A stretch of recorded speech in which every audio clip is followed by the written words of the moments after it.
ఓ ఓ ఓ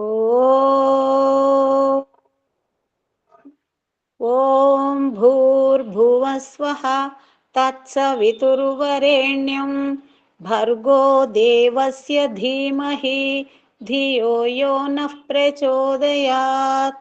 ఓం అసతో మా సద్గమయ తమసో మా జ్యోతిర్గమయ మృత్యోర్మామృతంగమయ.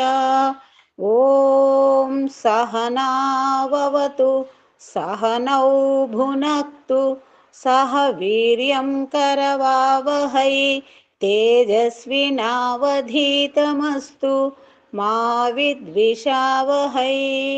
ఓం శాంతి శాంతి శాంతి. నమస్తే మాతాజీ, అందరికీ నమస్తే అమ్మ. నమస్తే. మనం సాంఖ్య దర్శనంలోని తృతీయ అధ్యాయంలో ఉన్నాము. కర్మల వలన ముక్తి లభించదు, వివేక జ్ఞానము వలననే ముక్తి లభిస్తుంది అనేదే సాంఖ్యకారుడు తన అభిమతమును స్పష్టంగా చెప్తున్నాడు. అటులనే ఈ ప్రకృతి జీవాత్మను దుఃఖముల వైపు నడిపించదు, కానీ ప్రకృతి యొక్క సంపత్తిని ధర్మానుకూలముగా ఉపయోగించుకోకుండా భోగ ప్రవృత్తితో, స్వార్థముతో, రాగద్వేషాలతో ఉపయోగించుకోవడము వలన జీవుడు ఈ శరీరాదుల యందు బంధింపబడి వివిధ దుఃఖములను అనుభవిస్తున్నాడు. కాబట్టి ప్రకృతి యొక్క తత్వమును తెలుసుకో. అది ఎందుకు నిర్మాణం చేయబడింది, ఏ పదార్థము చేత నిర్మాణము చేయబడింది, అది జడమా చేతనమా, అది నీకు వశములో ఉండాలా లేదా నీవు దానికి వశుడవైనావా అని ఈ విధంగా మనలో ఉన్నటువంటి అజ్ఞానాన్ని నెమ్మదిగా కపిల మహర్షి తొలగించే ప్రయత్నం చేస్తున్నాడు. ఈరోజు మన సూత్రం ఏమిటి అంటే, దోషబోధేపి నోపసర్పణం ప్రధానస్య కులవధూవత్. అనగా ఎప్పుడైతే కులవధువు అంటే ఇంటి కోడలు తన దోషములను తెలుసుకుంటుందో, తన తప్పులను తెలుసుకుంటుందో, అప్పుడు ఆమె తన భర్తని స్వీకరిస్తుంది. తప్పులు తెలియనంత వరకు ఆమె భర్తను ద్వేషిస్తుంది. కనుక అటులనే జీవుడు కూడా ప్రకృతి యొక్క లోపాలను, ఎంతసేపు ప్రకృతి నాకు దుఃఖమునిస్తుంది అనుకుంటున్నాడు, కానీ అతను ప్రకృతిని, ప్రకృతి యొక్క సాధనాలను తన కొరకే ఉన్నవి, నేను వాటిని యథార్థముగా ఉపయోగించుకోవట్లేదు, అందువలనే ఈ దుఃఖం ఉంది అని తెలుసుకుంటే అధిక లాభము జరుగుతుంది అంటాడు. అటులనే నైకాంతతో బంధ మోక్ష పురుషస్యా వివేకాద్రితేహే. అనగా ఎప్పటి వరకైతే పురుషునకు అనగా జీవాత్మకు ఎందుకు దేహముల బంధింపబడి ఉన్నా మోక్షము ఎప్పుడు లభిస్తుంది అనేది ఈ జ్ఞానమును గనుక క్షుణ్ణముగా తెలుసుకోకపోతే, రటంతు అందరికీ తెలుసు, రటంతు విద్య అందరికీ అభ్యాసమే. ఏమిటి? మోక్షం ఉంది, పరమాత్ముడు న్యాయకారి, కర్మఫలాలను ప్రసాదిస్తాడు, శరీరము అశాశ్వతము, ఇదంతా కూడా మనం రటంతుగా ఉన్నాం, దీనివల్ల పెద్దగా లబ్ధి ఉండదు అంటాడు. దాంట్లో మనం దిగాలి, ఆ విధమైనటువంటి తత్వజ్ఞానాన్ని జీవితంలో మనం ఆచరించగలగాలి. ఉదాహరణకి ఇప్పుడు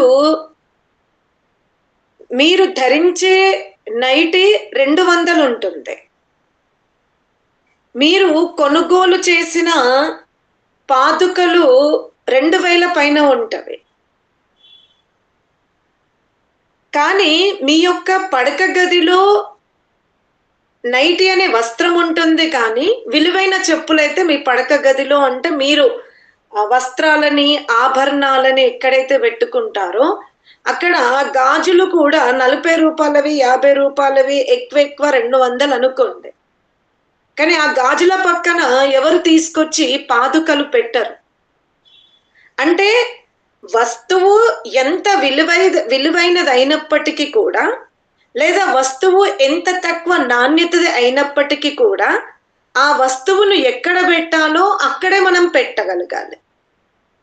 వస్తువు యొక్క నాణ్యతను బట్టి మనం దాన్ని ఎక్కడ, అంటే అలమార్లో పెట్టాలా బయట పెట్టాలని ఆలోచించాం. ఏ వస్తువు ఎంత విలువైనది అయినప్పటికీ కూడా దానిని ఎంతవరకు ఉపయోగించాలి, ఎక్కడ వరకు తేవాలో అక్కడ వరకే తీసుకొస్తాం.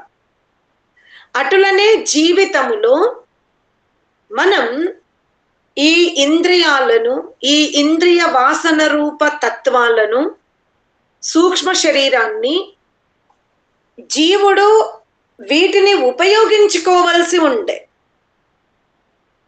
అందులో జీవించకుండా ఉండాల్సింది ఉండే. ఉపయోగించుకోవడం వేరు, వాటిలోనే జీవించడం వేరు. అందుకనే ఎప్పటి వరకైతే ఈ సమస్త సాధనాలను ఉపయోగించుకోవడం అభ్యాసం చెయ్యడో అప్పటి వరకు అతనికి బంధమే ఉంటుంది. ఎప్పటి వరకైతే అతను ఎప్పుడైతే ఈ ప్రకృతి యొక్క ధర్మమును, ఆత్మస్వరూపమును తెలుసుకుంటాడో అప్పుడు వీటిని ఉపయోగించుకుంటాడు, అందులో జీవించడు, అప్పుడు మోక్షము కలుగుతుంది అంటాడు. అందుకనే ప్రకృతే రాంజస్యాత్ సంసంగత్వాత్ పశువత్ అనగా మనం ఇప్పుడు ఇక్కడ తెలుసుకోవాల్సింది ఏమిటి అంటే, ఇప్పుడు పశువులను మీరు గోశాలకు వెళ్ళి చూస్తే కొన్ని మొండి పశువులు ఉంటవి, ఆవులైనా సరే ఎద్దులైనా సరే, అవి కొన్ని చాలా మొండిగా ఉంటవి. అంటే బలహీనమైన పశువుని అది ఇబ్బంది పెట్టే అవకాశం ఉంటుంది. అందుకనే పశుపాలకుడు ఏం చేస్తాడు అంటే వాటిని కట్టేస్తాడు. ఎక్కడ కడతాడు? ఒక ఐరన్ రాడుని భూమి మీద తవ్వి దాన్ని బలముగా, అది కదలకుండా దాన్ని వ్యవస్థ చేసి ఆవు మెడకి ఒక తాడు కట్టి ఆ తాడును తీసుకెళ్ళి ఆ ఇనుప రాడుకి కట్టేస్తాడు పశువుని. అంటే ఇప్పుడు ఇక్కడ పశువు బలముగా ఉందా, రాడు బలముగా ఉందా? చెప్పండి, ఎవరు అక్కడ బలముగా ఉన్నారు? రాడు బలంగా ఉంది, అందుకని పశువుని కట్టేశారు అని. ఇంకా తాడు, రాడు, పప్పులో కాలు పెడతారు అని అనుకున్నా, అందుకే బలంగా ఉంటుంది, కానీ దానికి కట్టేసేసరికి అది బలంగా ఉందని గ్రహిస్తుంది. దాన్ని తెంపుకోలేను అన్న భ్రమలో ఉంటదని అనిపిస్తుంది. అనిపిస్తుంది. అదే అంటే ఇంకా సందేహము. ఓకే, అదే కరెక్ట్ అనిపిస్తుంది. అంటే అది దాన్ని నేను తెంపుకోలేను, అది బలంగా ఉందని ఇది ఆ విధంగా అనుకుంటుంది పశువు. ఇంకెవరైనా అర్థమైందా? అక్కడ నిజంగా చెప్పాలి అంటే పశువు సామర్థ్యము ఏమీ తగ్గదు. అలా బంధించి ఉన్నంత మాత్రాన తాడు కానీ మొల కానీ పశువు యొక్క సామర్థ్యాన్ని తగ్గించదు. కానీ అవి రెండూ జతైనప్పుడు పశువు ఆ సమయములో తన బలాన్ని ఉపయోగించుకోవడానికి కూడా వీలు పడదు. అర్థమైందా సూత్రము? ఎప్పుడైతే మనం మొండిగా ఉన్నటువంటి ఆవుని లేదా ఎద్దుని ఇంకా ఏదైనా పశువులని మనం గొలుసుతోటి బంధించి ఒక చోట వ్యవస్థ చేసినప్పుడు ఆ సమయములోనే దాని శక్తి ఉపయోగించుకోవడానికి వీలు పడదు. అంత మాత్రాన ఆ చైన్ కానీ ఆ రాడు కానీ పశువు బలాన్ని తగ్గించినవి అని భ్రమలో కూడా మనం ఉండకూడదు. అర్థమవుతుందా? అది కేవలం ఏమైంది అక్కడ, ఆ రెండింటిని ఉపయోగించుకొని పశువు ఏదైతే ఇతర పశువుల పైన ఆక్రమణ చేస్తుందో ఆ ఆక్రమణ చెయ్యకుండా జాగ్రత్త తీసుకున్నా. అంతేగాని అక్కడ రాడు ప్రభావమో తాడు ప్రభావమో పశువు మీద పడదు, పని చెయ్యదు. అది కేవలం తాత్కాలికమే. అటులనే జీవుడు కూడా భోగ ప్రవృత్తిలో ఉన్నప్పుడు మనకేమనిపిస్తుంది? జీవుడు అందులోనే లయమయ్యాడు అనిపిస్తుంది.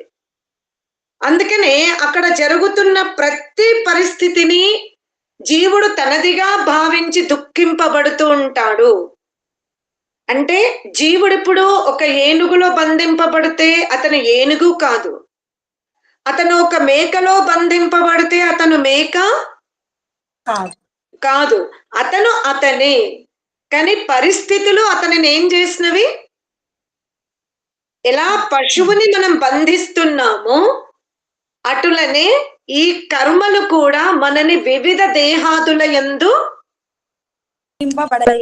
బంధింపబడేలాగా చేస్తున్నవి. అంత మాత్రాన మనము పశువులము కాదు, అటులనే మనము ప్రకృతి కూడా కాదు. అర్థమైందా? అందుకే ఏమంటాడు?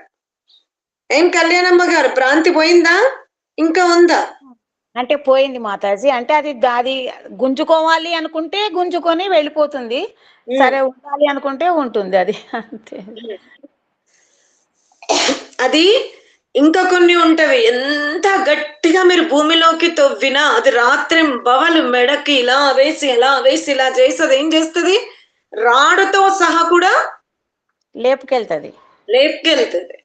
అర్థమైందా? అటులని మనము కూడా వివేక జ్ఞానము కలగనంత వరకు ఏమనుకుంటాం? ఈ ప్రకృతి నన్ను బంధింపజేసింది అనుకుంటాం. కానీ వివేక జ్ఞానము కలిగిన తర్వాత నేనే ప్రకృతి యందు బంధింపబడ్డాను, నేనుగానే బంధింపజేసుకున్నా. కాబట్టి ఎప్పుడైతే వివేక జ్ఞానము కలుగుతుందో అప్పుడు మనం ప్రకృతి యందు బంధింపబడకుండా జాగ్రత్త పడే అవకాశం ఉంటుంది. అంతకు ముందేంది? ఆయన కట్టాడు అంటున్నాం. ఇప్పుడు కట్టడానికి కారణం నేనే అన్న ఆలోచన వస్తుంది. రూపై సప్తభి ఆత్మానం బధ్నాతి ప్రధానం అంటాడు. ఏమంటున్నాడంటే, ఇప్పుడు గొంగడి పురుగు ఉంది. గొంగడి పురుగు ఏం చేస్తుంది చెప్పండి? గొంగడి పురుగు ఏం చేస్తుంది? ఒక గుహలో పోయి తనను అందులోనే అదే గూడు కట్టుకుంటుంది, మళ్ళీ అందులోనే అది పడిపోతుంది. అటులనే మనము కూడా ఈ దేహముల బంధింపబడుతున్నాము. ఎలా గొంగడి పురుగు తానే నిర్మాణము చేసుకున్నటువంటి గూడులో బంధింపబడుతుందో అటులనే మనము ధర్మము, వైరాగ్యము, ఐశ్వర్యము, అధర్మము, అజ్ఞానము, రాగము, అనైశ్వర్యము అనే ఈ సంపత్తుల చేత మనము బంధింపబడుతున్నాము. అర్థమైందా? అధర్మాచరణ వలన, ధర్మాచరణ వలన, అజ్ఞానము వలన, జ్ఞానము వలన, ఈశ్వర మీద ప్రేమ, ఇతరుల మీద ద్వేషం, ఈ విధమైనటువంటి సప్త అవగుణాల వలన మనము ఈ దేహమున బంధింపబడుతున్నాము అంటాడు. అందుకనే నిమిత్తత్వం అవివేకస్యాతి న దృష్టహాని. లోకమున మనం ప్రతినిత్యం ఏం చూస్తున్నాము? మనకంటే ముందు పుట్టిన వాళ్ళు, మన తర్వాత పుట్టిన వాళ్ళు మరణిస్తున్నారని చూస్తున్నామా లేదా? చూస్తున్నాము. మీకంటే చిన్నవాళ్ళు వెళ్ళిపోయారు మీ కండ్ల ముందు, మీకంటే పెద్దవాళ్ళు వెళ్ళిపోయారు. అంటే లోకమున ఎవరైనా చిన్నవాళ్ళు ముందు పోరు, పెద్దవాళ్ళే ముందు పోతారు అని మీరు సిద్ధాంతాన్ని ప్రచారం చెయ్యగలుగుతారా? లేదు మాతాజీ, అట్లా చెయ్య. అలా చెయ్యలేము. అర్థమైందా? అటులనే లోకమున పెద్దవాళ్ళని గౌరవించండి, పెద్దవాళ్ళని గౌరవించండి అనే పదము చాలా ప్రచలితంగా ఉంది.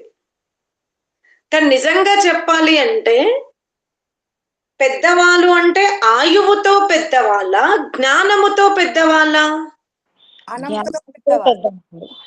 ఆయువుతో జ్ఞానంతో పెద్దవాళ్ళని గౌరవించాలి. జ్ఞానంతో పెట్టేవాళ్ళు. కానీ లోకమున పెద్దవాళ్ళు అంటే ఎవరు? ఆయువుతో పెట్టేవాళ్ళను.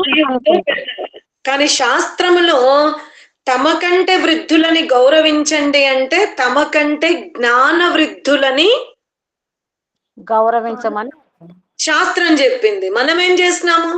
మేము వాళ్ళకంటే వయసులో పెద్దవాళ్ళమండి. ఇప్పుడు నూతనముగా వస్తున్నటువంటి వధువులు మనకంటే ఎక్కువ చదువుకున్నారు. ఇప్పుడు వాళ్ళు మనల్ని గౌరవించాలి, వాళ్ళ చేత మనం గౌరవింపబడాలి అంటే మన జ్ఞానం ఎలా ఉండాలి? వృద్ధి చెందాలి. కానీ వృద్ధి చెందుతుందా? ఇంట్లో మన సంతానము చేత, మన పుత్ర వధువుల చేత మనం గౌరవాన్ని ప్రాప్తింపజేసుకోవాలి అంటే ముందు మనము వికసింపబడాలి. అందుకనే ఈ వికసింపబడే ప్రయత్నం చేయడం కష్టం కదా అని ఒక ఆనయాతి మార్చేశాం. ఏంటి? పెద్దవాళ్ళని నిరంతరం ఈ శ్రమ చేయడం ఎందుకు? వయసుతో ఉన్న వాళ్ళు పెద్దవాళ్ళు, వాళ్ళకి ఎదురు ఆన్సర్ ఇవ్వకూడదు, వాళ్ళు ఉన్నప్పుడు అక్కడ కూర్చోకూడదు అని ఈ పరంపరలన్నీ కూడా మనం పెట్టుకుని దీనివల్ల మనకి ఏమైనా లాభం జరిగిందా అంటే చెప్పండి. జ్ఞానముతోనే మనం పెద్దవాళ్ళం అవుతాం, అనుభవ జ్ఞానముతో. తర్వాత శాస్త్రీయ జ్ఞానముతో, ఆచార జ్ఞానముతోనే మనం పెద్దవాళ్ళం అవుతామన్నప్పుడు కుటుంబంలో దాదాపు 60 నుంచి 80% సమస్యలు తగ్గిపోయేటివి. ఏది? అనుభవముతో పెద్దవాళ్ళని గౌరవించండి, ఆచరణతో ఉన్నవారిని గౌరవించండి, జ్ఞానముతో ఉన్నవారిని గౌరవించండి అన్నప్పుడు మనమందరము ఆచరణలో ఉండేవాళ్ళం. కానీ మనం ఏం శాస్త్రం రాసుకున్నాము? ఆచరణ లేకున్నా సరే, జ్ఞానము లేకున్నా సరే, అనుభవం లేకున్నా సరే వయసులో పెద్దవాళ్ళం, అంతే, మీరు మమ్మల్ని గౌరవించండి. అది జరుగుతుందా సమాజంలో? అందుకే ఈరోజు మనం అందరం ముప్పు తిప్పలు పడుతున్నాం. అదే ఆచరణ, అదే జ్ఞానము, అదే అనుభవముతో వికసింపబడితేనే నీకు గౌరవం లభిస్తుంది అంటే మనందరి ప్రయత్నం ఎటువైపు ఉండేది? జ్ఞానం వైపే ఉండేది. అర్థమైందా? ఇది మనం మారాలి అంటాడు. నిన్ను నీవు పెద్ద అనుకోకు. నీ దగ్గర ఆచరణ ఉందా? నీ దగ్గర శాస్త్రీయ జ్ఞానం ఉందా? నీ దగ్గర అనుభవ జ్ఞానం ఉంటేనే నువ్వు పెద్ద. అజ్ఞోవై బాలః. లేదు అంటే ఎవరిలో అయితే ఆచరణ ఉందో, ఎవరికైతే అనుభవం ఉందో, ఎవరిలో అయితే శాస్త్రీయ జ్ఞానం ఉందో వాళ్ళ 5 ఏండ్లు ఉన్నా సరే, మీరు 70 ఏండ్లు ఉన్నా సరే, మీరు ఎవరికి నమస్కరించాలి?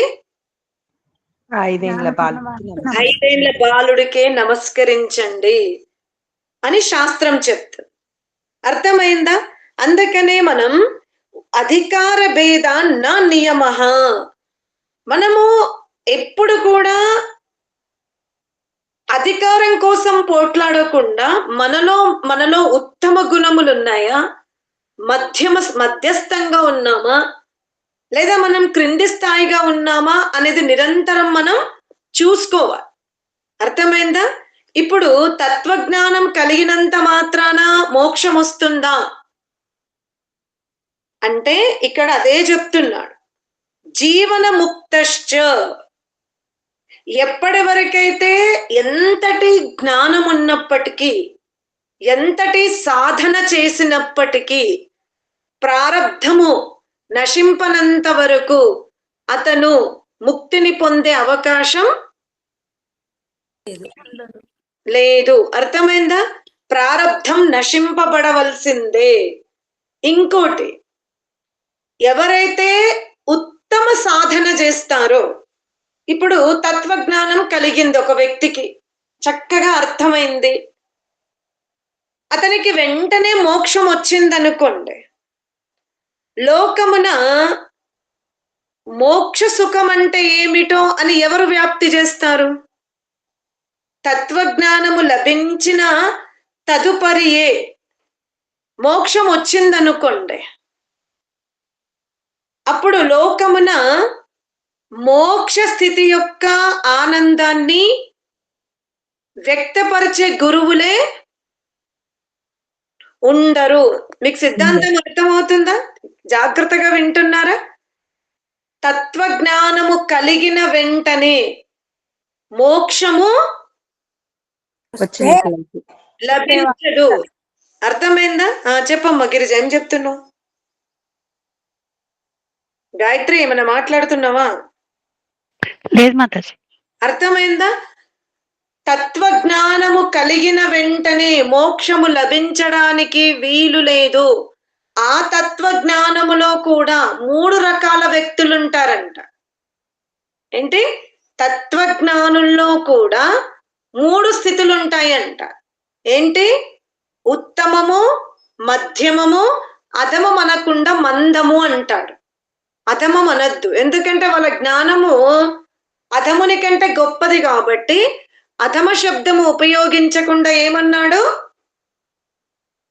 మందము, మధ్యమము, ఉత్తమం. అర్థమైందా? మోక్షం ఎవరికి లభిస్తుంది? ఉత్తముడికి కూడా వెంటనే లభించదు. ఎందుకు? అతను ఏదైతే యోగ మార్గంలో వెళ్తున్నప్పుడు అతను ఏదైతే ఆనందాన్ని పొందుతున్నాడో ఆ ఆనంద స్థితి లోకమున ఏ పదార్థము కూడా ఇవ్వదు అని ఎప్పటి వరకైతే వెనుక ఉన్న వాళ్ళకి తెలియజెయ్యడో అప్పటి వరకు వాళ్ళకి అది అర్థం కాదు కదా. ఇప్పుడు మనం ఒక విందు భోజనానికి వెళ్తాం, అక్కడ అనేక రకాల భోజన పదార్థాలు ఉన్నవి. మనకంటే ముందున్న వాళ్ళు భుజించి అబ్బా ఇది బాగుంది, అది బాగుంది, ఇది బాగుంది అంటే మనకు ప్రయత్నం తగ్గుతుందా పెరుగుతుందా? తగ్గుతుంది. ఎలా తగ్గింది ప్రయత్నం?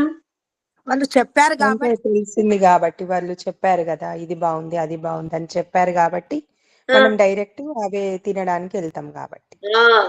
ముందున్న వ్యక్తి ఏమో ప్రతి పదార్థము రుచి చూస్తాడు. వెనుకున్న వాళ్ళు అతని వర్ణించగానే ఏం చేస్తారు? అబ్బా ఇది బాగాలేదంట, ఇంకా ముట్టి కూడా చూడరు, వేస్ట్ అని చెప్పేసి అతను దేన్నైతే ఎక్కువ ప్రశంసించారో ఆ పదార్థాన్ని మనం పెట్టుకునే ప్రయత్నం చేస్తాం. అంటే ఇప్పుడు మనకు శ్రమ తగ్గిందా లేదా? తగ్గింది.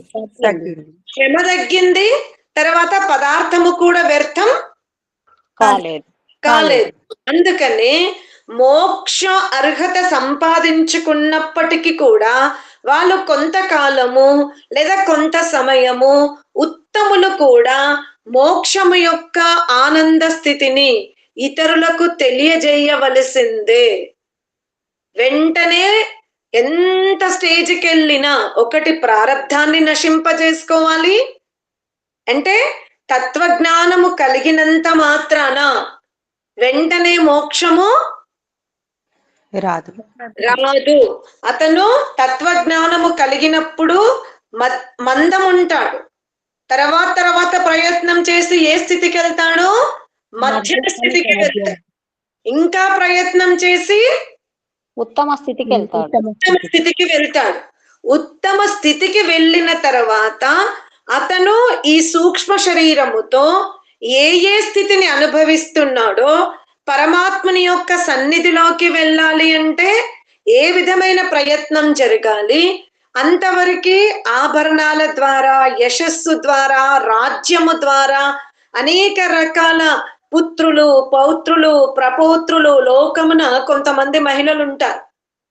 ఏదైనా తంతువు అయిందంటే ఆ తంతువుని ఈ పెద్దవిడని పిలిచిండ్రు అనుకో, ఆమె ఇదే స్వర్గం అనుకుంటది. ఓహో నాకు చాలా పెద్ద అధికారం ఇచ్చారనుకుని భ్రమలోనే ఉండిపోతాం మనమంతా. మాకు చాలా పెద్దరికంగా ఇస్తారండి, చాలా విలువిస్తారండి, చాలా మర్యాద ఇస్తారండి అంటాం. నిజంగా ఈ విధంగా మర్యాదకు పొందుతున్నటువంటి ఆ పెద్దావిడ, ఆమె మీరు అనుకుంటున్నారు ఆమె చాలా మంచి స్థాయికి ఎదిగింది అనుకుంటున్నారు. కానీ ఆధ్యాత్మిక దృష్టికోణం చూస్తే ఆమె ఎటువైపు వెళ్తుంది? ఆధ్యాత్మిక దృష్టికోణముతో చూస్తే ఆమె పొగడతకు లోనయ్యి ప్రతిసారి ఆమె అధికాంశ సమయం ఎక్కడ వ్యయం చేస్తుంది? భాష్యం వైపే. అర్థమైందా? అందుకనే భాష్యముగా ఎక్కడైతే మనము సుఖం ఉందని పరిగెడుతూ ఉన్నామో అలాంటి పరిగెత్తే వాళ్ళని కూడా ఆపి ఈ ప్రపంచములో అన్ని దారుల కంటే, అన్ని రకాల యశస్సు కంటే ఆధ్యాత్మిక మార్గంలో ఉన్న గొప్ప ఆనందము మరి ఎక్కడ లేదు అని చెప్పాలి అంటే ఆ వ్యక్తి దాన్ని పూర్తిగా ఆస్వాదించినప్పుడే చెప్పగలుగుతాడు. అందుకనే యోగి అంటే ముందు ప్రారబ్ధాన్ని కూడా అతను నశింపజేసుకోవాలి. ఆ తర్వాత అతను పూర్తి వివేక జ్ఞానమును పొంది ఉండాలి. అప్పుడే అతను ప్రచారము చెయ్యగలుగుతాడు అని అంటున్నాడు. ఉపదేశోపదేష్టిత్వా తత్సిద్ధి. లోకమున చూస్తూ ఉన్న ఎవరైతే పరమాత్ముని ఆనంద రసాన్ని ఆస్వాదిస్తారో వాళ్ళ ముఖాకృతి అంతా కూడా ప్రసన్నముగా ఉంటుంది అంటాడు. అర్థమైందా? కానీ ఇతను ఎంతటి స్థాయికి వెళ్తాడు అంటే, ఎవరైతే తీవ్ర యోగ స్థితికి వెళ్ళిండ్రో, తీవ్ర యోగాభ్యాసం చేస్తున్నారో, ఒకవైపు ప్రారబ్ధము నశింపబడుతుంది, తత్వజ్ఞాని అయ్యాడు, ప్రతినిత్యం ఈశ్వర ఆనందాన్ని అనుభవిస్తున్నాడు. అతను ఏం ఉపదేశింపకున్నా మనకతన్ని చూడగానే ఏమనిపిస్తుంది? దాన్ని మీరు మేకప్ ద్వారానో, మాటల ద్వారానో, లిప్స్టిక్ ద్వారానో కాదు. ఒక వ్యక్తి అతను ఏం ప్రయత్నం చెయ్యట్లేడు. మనం అతన్ని స్తుతించాలనో, అతన్ని గుర్తించాలనో, అతన్ని పొగడాలనో ఏ ప్రయత్నం లేదు. అతను ఒక ఆశ్రమంలో సామాన్యుడిగా ఉంటాడు, కానీ విశేష స్థితిలో ఉంటాడు. చాలా విశేషమైన స్థితికి ఎదుగుతున్నాడు. అతనేమి అంటే మెడిటేషన్ చేసుకొని కూడా చెప్పట్లేడు ఆశ్రమంలో. అంతే, అతని యొక్క ఆచరణ వలన లోకులు అతనికి ఏమవుతున్నారు అంటే స్వామిగా కొలుచుకుంటారు, దాసోహం అవుతారు, అనుయాయులైపోతారు. అతను ఎంత తీవ్ర స్థితికి వెళ్ళిపోయాడంటే, అతను అక్కడి నుంచి వెళ్ళిపోతూ ఉంటేనే నేను స్వామిని చూడాలి అన్న ఆసక్తి కలిగేలాగా అతని జీవనం ఉంటుంది. ఈ ఆసక్తి అతనికి ఉందా లేదా దర్శకులకుందా? దర్శకులకే ఉంది. గుర్తుపెట్టుకోండి, దర్శకులకు ఉంది. అతనికి లోకముతో సంబంధం లేదు. అతను తన దినచర్యలో ఉన్నాడు, తన కర్తవ్యంలో ఉన్నాడు, తన ధర్మాచరణలో ఉన్నాడు. కానీ అట్టి గొప్ప వ్యక్తిని చూడాలనే ఆసక్తి ఇతరులకు ఉంది. బాగా గుర్తుపెట్టుకోండి. అతను నన్ను లోకము చూడాలి, లోకము కోసం ధ్యానం చెయ్యట్లేదు. అతనికి ఈ లోకముతో సంబంధమే లేదు. కేవలం తన విద్యుక్త కర్తవ్యాలను, తన దినచర్యను, తన లక్ష్యాన్ని పూర్తి చేసుకుంటున్నాడు. అటువంటి స్వామిని చూసినప్పుడు, అటువంటి యోగిని చూసినప్పుడు ఆసక్తిగా మనకనిపిస్తుంది, అతను ఇప్పుడు గుహల నుంచి వస్తే దర్శించుకుందాం, అమ్మ అతను వెళ్ళిన పాదుకల్ని స్పర్శించిన మనకు కూడా అటువంటి ప్రభావం వస్తుందేమో, ఆ విధంగా చెయ్యాలనే భావన మనకు వస్తుందేమో అన్న ఆసక్తి మనకుంది. కానీ అతనికి ప్రాపంచిక యశస్సు మీద కానీ ప్రాపంచిక కీర్తి మీద కానీ అతనికి ఎటువంటి ఆసక్తి లేదు. లేదు. ఇది ఉత్తమ యోగి యొక్క లక్షణం. లక్షణం అంటే స్థితి, స్వరూపం, లక్షణాలు. సరే, ఇక మధ్యమ యోగి ఏం చేస్తాడు అంటే కొంతవరకు ఈ ఎందుకు ధ్యానం చెయ్యాలి, మనం ఎందుకు ధర్మాచరణ చెయ్యాలి అనే కాస్త ఉపదేశ మార్గములో ఉంటాడు. ఉన్నంత మాత్రాన అతను పూర్తిగా ఆసక్తిలో లేడని కాదు, ఆసక్తి వదిలిపెట్టాడని కూడా కాదు. రెండూ ఉంటవి. అర్థమైందా? కొన్ని సందర్భాలలో ఎటువంటి ఆసక్తిని చూపించాడు, కొన్ని సందర్భాలలో అతనిలో కూడా ఆసక్తి ఉంటుంది. ఎందుకంటే ఇంకా ప్రారబ్ధము, ప్రారబ్ధ వాసనలు అతన్ని ఇంకా అంటి పెట్టుకునే ఉన్నవి. అర్థమైందా? మళ్ళీ ఆ మధ్యమ స్థితిని తీసుకుంటే ఆయన అటు ఉత్తముడికి దగ్గరగా ఉన్నాడా, మందమునకు దగ్గరగా ఉన్నాడా అనేది డిఫరెన్స్ ఉండొచ్చు. కానీ ఈ మధ్యమ వ్యక్తిలో ఒక శుద్ధి అయితే ఉంది, కానీ పూర్ణ శుద్ధి లేదు. మనకంటే మంచి స్థితిలో ఉన్నాడు, కానీ ఎవరితో పోలుస్తున్నాడు? అక్కడ మనతో పోల్చట్లేదు. ఉన్నతమైన స్థితిలో, ఉత్తమమైన స్థితిలో ఉన్న వారితో పోలుస్తాడు. ఉన్న వారితో పోల్చి లక్షణాలు చెప్తున్నాడు. అతనిలో పూర్తిగా ఆసక్తి లేదు అనడానికి వీలు లేదు, ఉంది అనడానికి కూడా వీలు లేదు. కాస్త ఈశ్వరీయ ఆనందాన్ని అనుభవిస్తున్నాడు, అందుకే అతను ఉపదేశకుడుగా ఉన్నాడు అని చెప్తున్నాడు. ఇక మందమున్నాడు, ఇప్పుడిప్పుడే ఆధ్యాత్మిక మార్గాన్ని ఎన్నుకున్నాడు, అసలు ఉపదేశానికైన అర్హుడే కాడు. ఎవరైతే ఇప్పుడిప్పుడే తడుస్తున్నారో, కొన్ని చినుకులు వేసుకున్నారో, వాళ్ళ శరీరమే ఇంకా పూర్తిగా తడవలేదు, కొన్ని చినుకులు మాత్రమే పడ్డవి. ఇప్పుడు మీరు చెప్పండి, వర్షం కురుస్తుంది, మీరు చినుకులు పడ్డవారిని తడిచారంటారా, సగం తడిచిన వారిని తడిచాయారంటారా, లేదా పూర్తిగా తడిచి వాళ్ళ వెంట్రుకల నుండి, కనురెప్పల నుండి, చెవుల నుండి, ఆ పెదాల నుండి, భుజాల నుండి ఎక్కడ చూసినా ఆ వర్షము అతని శరీరమును పూర్తిగా తడిపేసింది. మీరు ఇప్పుడు ఎవరిని తడిచారంటారు చెప్పండి? ఇలా ముగ్గురు నిలబడి ఉన్నారు. అవునా? ఎవరైతే పూర్తిగా తడిచి ముద్దయ్యారో అతను పక్కన మెంతులేస్తే అక్కడ తన శరీరాన్ని దులుపుకున్న ఆ మెంతులు మొలకెత్తే అవకాశం ఉంది. అర్థమైందా? కానీ సగం తడిచిన వ్యక్తి మెంతులని కూడా మొలకెత్తనివ్వలేడు, కేవలం అలా కనబడుతున్నాడు. ఇక కేవలం కొన్ని చినుకులైతే ఉన్నాయో అతనే తడవనప్పుడు ఇతరులకు ఆనంద రసాన్ని కూడా ఇవ్వలేదు. ఇప్పుడు అర్థమైందా? ఆధ్యాత్మిక క్షేత్రములో మనం ప్రచార క్షేత్రములో ఉండాలా, ఉండకూడదా? ఇప్పుడు మీరే నిర్ణయించుకోండి, నేనేం చెప్పాను. అర్థమైందా? శృతిశ్చ, శృతి కూడా అదే చెప్తుంది. అరే నాకు తత్వజ్ఞానము కలిగింది, వర్షంలో తడిచి ముద్దయ్యాడు, మోక్షము వెంటనే కలగచ్చు కదా అంటే కాదు.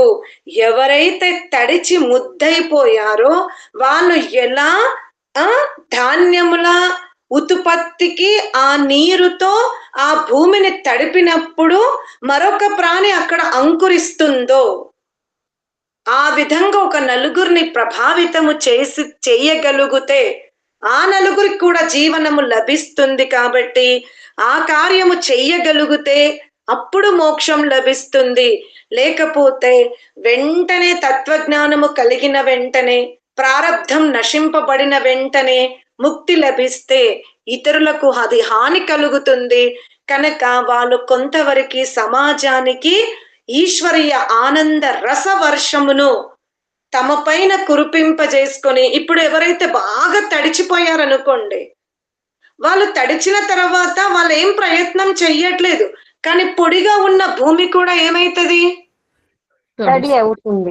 తడి అవుతుంది. ఎందుకంటే వాళ్ళ శరీరము నుండి ఆ విధంగా నీళ్లు వస్తుంటవి. కారుతూ ఉంటవి. అటులనే ఎవరైతే ఈశ్వరీయ ఆనంద రసములో మునిగి తేల్తారో, ఈశ్వరీయ ఆనంద స్వరూపములో తమని తాము తడుపుకుంటున్నారో, వారు శుష్కింపబడిన భూమిని కూడా తడిపిన తర్వాతనే ముందుకు జరుగుతారు. అందుకనే చక్ర భ్రమణ వధృత శరీర. ఇప్పుడు కుమ్మరివాడు ఏం చేస్తాడు? చక్రమును ఏం చేస్తాడు? దండముతో తిప్పుతూ ఉంటాడు.